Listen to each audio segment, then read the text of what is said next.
Okay, I think we're covered. Okay, very good. How did this event come about?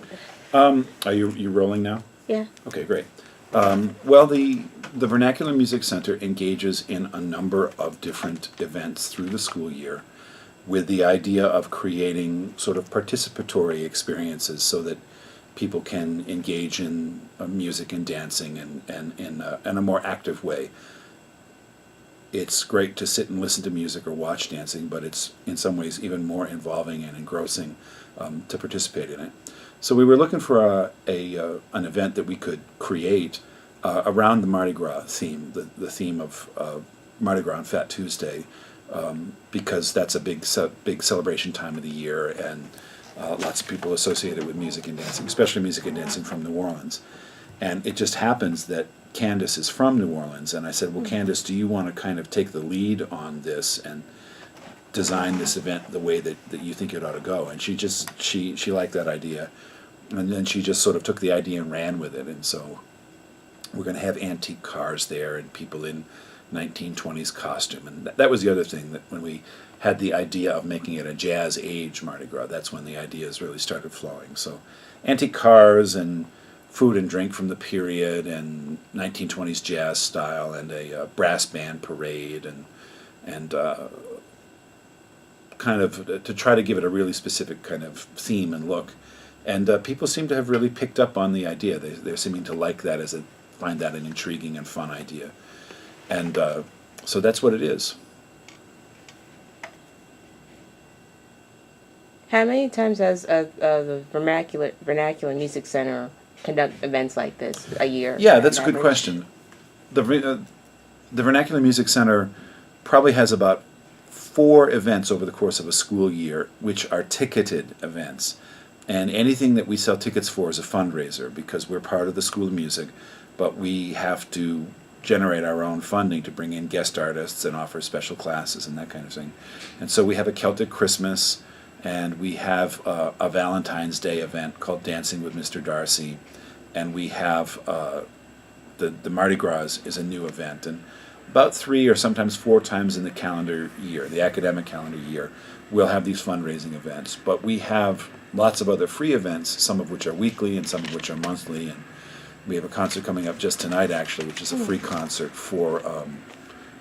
by a band from Ireland called the Brock Maguire Band, and that'll be at the Legacy downtown. So most everything that we do is free or very low cost, because we have a real strong commitment to being accessible for students, people on the student budget.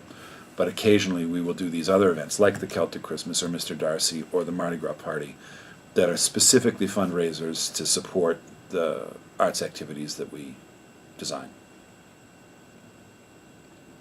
What, you got another one? I do. How do you get to promote the event? Well, we've been promoting the Jazz Age Mardi Gras for quite some time. Because our promotions have to happen very much on a budget, very inexpensively, we do a lot with social media. We're very active with Facebook and Twitter and websites and that kind of thing. This coming Thursday morning, the day after tomorrow, a couple of the dancers and I are going down to the local Fox 34 TV news station, and very early in the morning, and they're going to do a little dance demo with live music and teach the host to dance the Charleston and things like that. So our promotions also have to be kind of imaginative and crafty, because we don't have a huge promotions budget, and so we need to find ways to make things work that give us a lot of bang for our buck. And so a social media thing, kind of grassroots, Facebook and Twitter and Foursquare and those things, those are really important for us, and we use them a lot. You mentioned earlier that you didn't have a large budget. Mm-hmm. Why is that? Well, there are lots of really good projects that happen all over the campus from lots of different colleges and departments. And our School of Music is extremely active. We have over 60 faculty. We have over almost 500 students. And there are many worthy activities. And there's just not very much money to go around at all, period, full stop. And that's true for lots of departments, of course, especially in the fine arts. And it wouldn't be, and it's no different on other college campuses. So we get really good support from my boss, who's the director of the School of Music, a man named William Ballinger, he's very, very supportive of what we do, but he also has very limited budgets, and he has a lot of deserving activities and different departments and different projects, and they all deserve the support, and so it's a question of kind of parceling out the money just enough to make something happen and finding economical ways to do things and alternative ways to do things.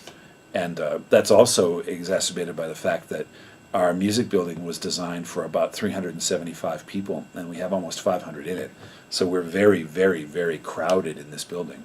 And that's one of the reasons why we try to seek community partners out in the community who have spaces that we can use for performances. And just for about the last 2 years, we've been doing a great deal of work with this coffee shop called Yoga Bean, who are hosting the Mardi Gras.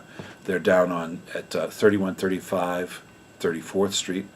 They're wonderful people, Matthew and Sarah Jordan. They're very interested in community service and community projects, and they've been really generous about letting us use their spaces for dances or for concerts or for special presentations.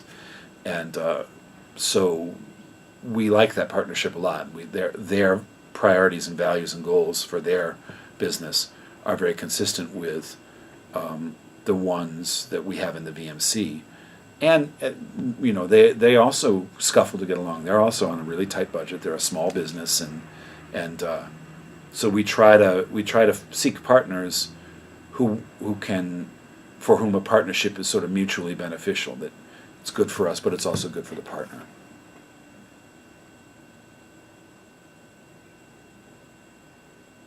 Are they tech alums or?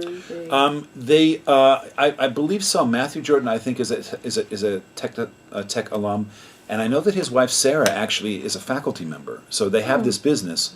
They're really kind of deeply plugged into the Lubbock community, but they also have this strong connection with the university. He's an addictions counselor, and she also, I think, she's in the psychology department. So.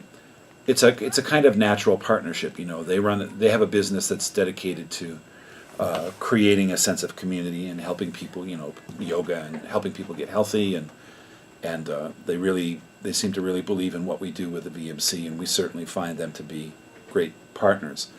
And so we like that kind of partnership. We'll work with anybody, but we're especially happy to work with people whose priorities seem to be really consistent with our own. Well, I think that's all for now. Okay. Sorry for rushing in. That's okay.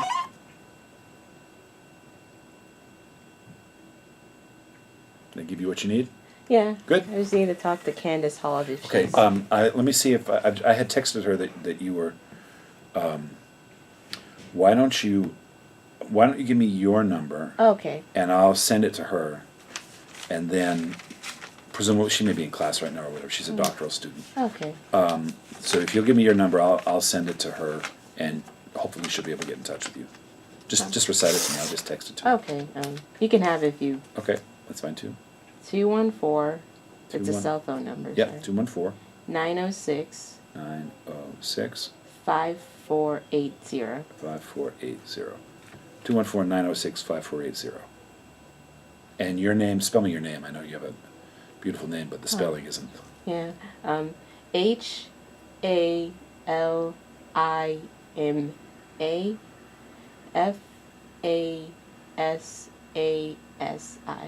It's my last name, Fasasi.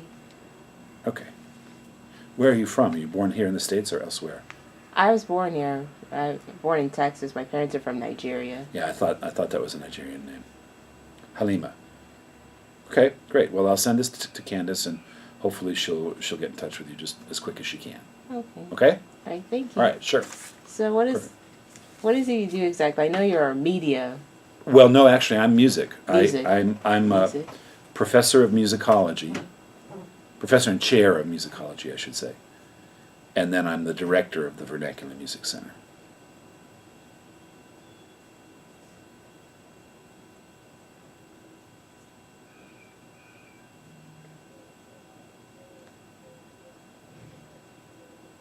Okay. Oh, the vernacular. Right, Vernacular Music Center, that's right.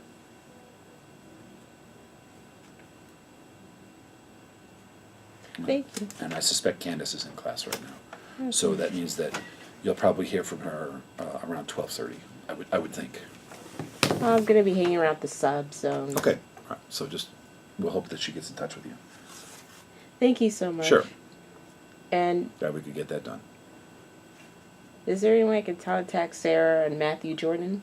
I know that there's what Sarah. You said Sarah Jordan is in the psychology department. Yeah, I'll let me call down there. Well, you can give me like their email. You'd probably have to go there. Yeah. They're down on 34th, so it's not that far away. Just give me a second here. Sorry.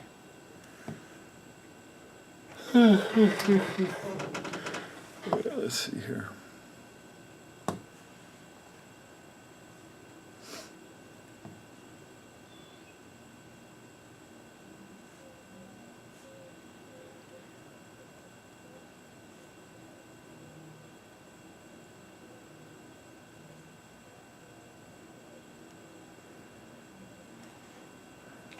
Actually, what I'm going to do is I'm going to text him too.